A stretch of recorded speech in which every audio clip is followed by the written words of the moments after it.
যখন আমাদের বাড়িতে এই ইঁদুরের উৎপাত অনেকটাই বেড়ে যায় তখন আমরা খুবই বিরক্ত হয়ে যাই।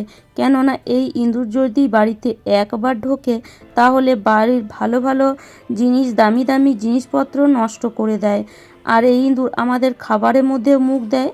তো আমরা কি করি, এই ইঁদুর থেকে বাঁচার জন্য বাজার থেকে কেমিক্যালযুক্ত ওষুধ নিয়ে আসি, যেটা খেয়ে ইঁদুর বাড়ির যে কোনো কোনায় গিয়ে মরে পড়ে থাকে। আর দুদিন পরে বাড়িতে এত দুর্গন্ধ দেয় যে বাড়িতে আর টেকা যায় না। তো আজকে আমি তোমাদের জন্য খুবই সহজ একটা পদ্ধতি নিয়ে এসেছি, যেটা ইউজ করলে ইঁদুর বাড়িতে কখনোই আর থাকবে না। ইঁদুর যদি বাড়িতে থেকে তাড়াতে চাও তাহলে এই আমার টিপসটি আজকে অবশ্যই অ্যাপ্লাই করে একবার হলেও দেখতে পারো। তো ইঁদুর তাড়াবার জন্য এখানে দেখো একটা পেন্সিল ব্যাটারি আমি নিয়ে নিয়েছি। এই পেন্সিল ব্যাটারির সাহায্যে আজকে আমরা ইঁদুর তাড়াবো। আর এই ইঁদুর এই পেন্সিল ব্যাটারি বাড়িতে থাকলে কখনোই কিন্তু আসবে না। তো চলো তাহলে তৈরি করা যাক জিনিসটা। তো সেই জন্য একটা এখানে ছোট্ট বাটি নিতে হবে, আর দিয়ে দিচ্ছি 1 চামচ আটা, আর দিয়ে দিচ্ছি 1 চামচ বেসন, তার সাথে হাফ চামচ চিনি, আর দিচ্ছি সামান্য পরিমাণ লবণ, আর দিচ্ছি সামান্য পরিমাণ খাবার সোডা। তো এই 4টে জিনিস কিন্তু মানে 4টে থেকে 5টা জিনিস কিন্তু অবশ্যই দিতে হবে, তবেই কিন্তু ইঁদুর বাড়ি থেকে সারা জীবনের মতন চলে যাবে। তো ভালো করে অল্প জল দিয়ে মানে সামান্য সামান্য জল দিয়ে মিশিয়ে, যেমন আমরা আটা জন্য মানে আটা মাখি রুটি করার জন্য, ঠিক সেরকমই তৈরি করতে হবে। দেখো এখানে আটাটা মাখা হয়ে গেছে। তো এবার এখানে আরেকটা জিনিস দিতে হবে যেটা খুবই ইম্পর্টেন্ট, সেটা হলো এই যে সামান্য একটু ঘিয়ের যে একটা সুগন্ধ থাকে সেটা কিন্তু ইঁদুর খেতে খুবই ভালোবাসে। সেই জন্য ঘি কিন্তু এখানে দিবে। ঘি সামান্য একটু দিয়ে পুরো আটার মধ্যে ভালো করে মেখে দিতে হবে। আর ইঁদুরের খাবারের জন্য সুন্দর একটা কিন্তু আটা মাখা তৈরি হয়ে গেল, বা সুন্দর একটা ধরো মিষ্টিও তৈরি হয়ে গেল। এটা যা খুশি তোমরা নাম দিতে পারো, তবে হ্যাঁ, ইঁদুর এটাকে খেয়ে কিন্তু খুব আনন্দ পাবে। তো তোমরা হয়তো ভাবছো যে আমি ইঁদুর তাড়াবার জন্য বলছি না ইঁদুর ঘরে আসার জন্য বলছি। ভিডিওটা পুরোটা দেখতে থাকো, তাহলেই বুঝতে পারবে যে এখানে ইঁদুর তাড়াবার জন্য এই ব্যবস্থা করা হচ্ছে না ইঁদুর আসার জন্য ব্যবস্থা করা হচ্ছে। তো চলো এবার এখানে ছোট্ট ছোট্ট লেচি কেটে নিলাম। তো 5টা এখানে ছোট্ট ছোট্ট লেচি হয়েছে। লেচিগুলোকে এইভাবে প্রথমে গোল করে নেব। তো যেমন আমরা রুটি করার জন্য লেচিগুলো এইভাবে গোল করে নিই, ঠিক সেরকমই গোল করে নিতে হবে। আর বন্ধুরা, আমার টিপস যদি তোমাদের এতটুকুও ভালো লাগে তাহলে অবশ্যই একটি লাইক করে দিও। চ্যানেলে নতুন হয়ে থাকলে চ্যানেলটিকে সাবস্ক্রাইব করে নিও। তো এখানে এই যে পেন্সিল ব্যাটারিটা, এবার এটাকে নিয়ে নেবে একটা পেপারের মধ্যে। পরে ব্যাটারিটাকে এইভাবে ঠুকে ঠুকে একটু ভেঙে দিতে হবে, যাতে ব্যাটারির মধ্যে এই যে কালো জিনিসটা ঢোকানো আছে সেটাই আমাদের দরকার। তো চলো এই যে কালো জিনিসটা, এটার মধ্যে একটা এমন একটা গন্ধ থাকে যেটা কিন্তু ইঁদুরের একদমই সহ্য হয় না। তো সেই কারণেই কিন্তু ইঁদুর ঘর ছেড়ে বেরিয়ে পালিয়ে যাবে। তো যদি বাড়িতে এরকম পেন্সিল ব্যাটারি থাকে তাহলে কখনোই ফেলে দিও না। এইভাবে একবার অ্যাপ্লাই করে দেখতে পারো, বাড়িতে যত ইঁদুর আছে 5 মিনিটের মধ্যেই কিন্তু ঘর ছেড়ে পালিয়ে যাবে। তো এই যে মানে কালো জিনিসটা নিয়ে নিলাম, আর বাকি যে লোহার টুকরোগুলো ছিল সেগুলোকে বাদ দিয়ে দিলাম। এবার কি করব, এই যে আমরা আটাটা মেখে রেখেছি মানে লেচি তৈরি করেছি, এবার এটাকে ছোট্ট ছোট্ট বাটির শেপ দিয়ে দিতে হবে। তো এইভাবে 2টো আঙ্গুল দিয়ে ছোট ছোট বাটির শেপ দিয়ে দিতে হবে, যেমন আমরা ধরো পুরভরা রুটি বা পুরভরা পিঠে করি, ঠিক সেরকমই।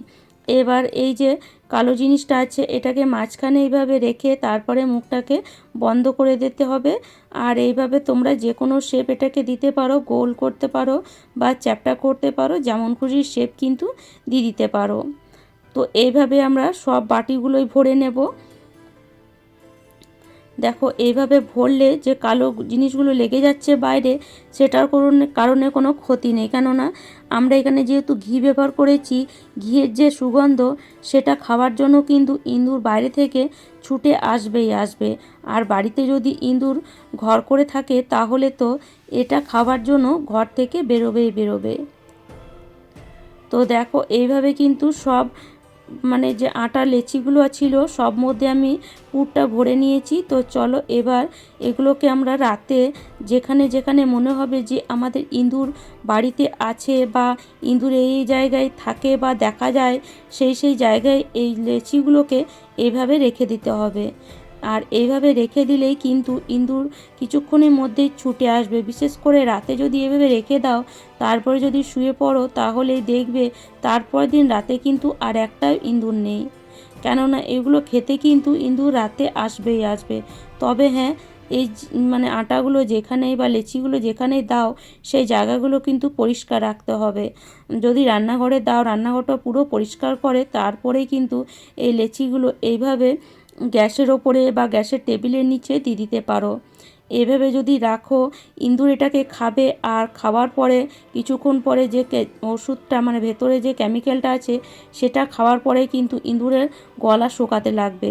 আর ইঁদুরের গলা শুকালেই কিন্তু ইঁদুর জল খুঁজবে, আর জল যদি বাড়িতে না পায় বাইরের দিকে ছুটে পালাবে। আর কিছুক্ষণ পরে কিন্তু ইঁদুরের শরীরটা অসুস্থ বোধ করবে, মানে ইঁদুর অসুস্থ হয়ে পড়বে আর সেই বাড়িতে কিন্তু আর ঢুকবে না। তো এখানে আমি একটা টিপস তোমাদেরকে দেখালাম, আর একটা খুব সহজ টিপ অ্যাপ্লাই করতে পারো। তো বাড়িতে তো আমাদের আলু থাকেই, আর ইঁদুর দেখবে আলু খাওয়ার জন্য কিন্তু প্রত্যেক দিনই আসে। যাদের বাড়িতে আলুর বস্তা থাকে তাদের তো কোনো ব্যাপারই নেই, তাদের বাড়িতে ইঁদুর থাকবেই থাকবে। তো দেখো এখানে আলু এখানে একটা নিয়ে নেবে, আর তারপরে আলুর মধ্যে এইভাবে গর্ত করে দিতে হবে, মানে ভেতরের আলুটাকে কিছুটা বার করে দিতে হবে। তো এই যে আলুর মানে ওষুধটা বানাবো বা এই যে আলু টিপসটা বানাবো, এটা কিন্তু খুবই কাজের। যদি বাড়িতে আলুর বস্তা থাকে তাহলে অবশ্যই অ্যাপ্লাই করো, না থাকলেও আলু ঝুড়ির মধ্যে দিয়েও এটাকে অ্যাপ্লাই করতে পারো। যদি ইঁদুর আসে আলু খাওয়ার জন্য, তাহলে তো এই টিপসটা একবার অ্যাপ্লাই করলেই দেখবে ইঁদুর তারপরের দিন থেকে আর দেখতে পাবে না। তো দেখো আলুগুলোকে এইভাবে গর্ত করে আমি মাঝখানে ওই যে কালো জিনিসটা সেটা ভরে দিয়ে তারপরে আরেকটা আলুর মধ্যে কিছুটা আটা দিয়ে এইভাবে দুটো আলুকে জয়েন্ট করে দিলাম। আর এই যে জিনিসটা তৈরি হলো, এটা যদি একবার খায় ইঁদুর, তাহলে কিন্তু বাড়িতে আর কখনোই ইঁদুর দেখতে পাবে না। ইঁদুর যখন আলু খাবে, আলু খেতে খেতে যে কেমিক্যালটা আছে সেটা তো তার মুখে যাবেই, আর সেটা খেয়ে কিন্তু ইঁদুর জলের জন্য এদিকে সেদিকে ঘুরে বেড়াবে। যখন জল পাবে না তখন তার শরীরে অস্বস্তি বোধ হবে, আর তখনই সে কিন্তু মানে এদিকে সেদিকে করে হয়তো বাড়ি থেকে বেরিয়ে পালিয়ে যাবে, না হলে জল খাওয়ার জন্য বাইরে কোথাও না কোথাও চলে যাবে, আর সেই বাড়িতে কিন্তু আর কখনোই আসবে না। তো আশা করি আজকের টিপসটি দুটি তোমাদের কাজে আসবে। আর আমার টিপস যদি তোমাদের এতটুকুও ভালো লাগে, তাহলে অবশ্যই লাইক করো, শেয়ার করো, আর আমাকে কমেন্ট করে অবশ্যই জানিও।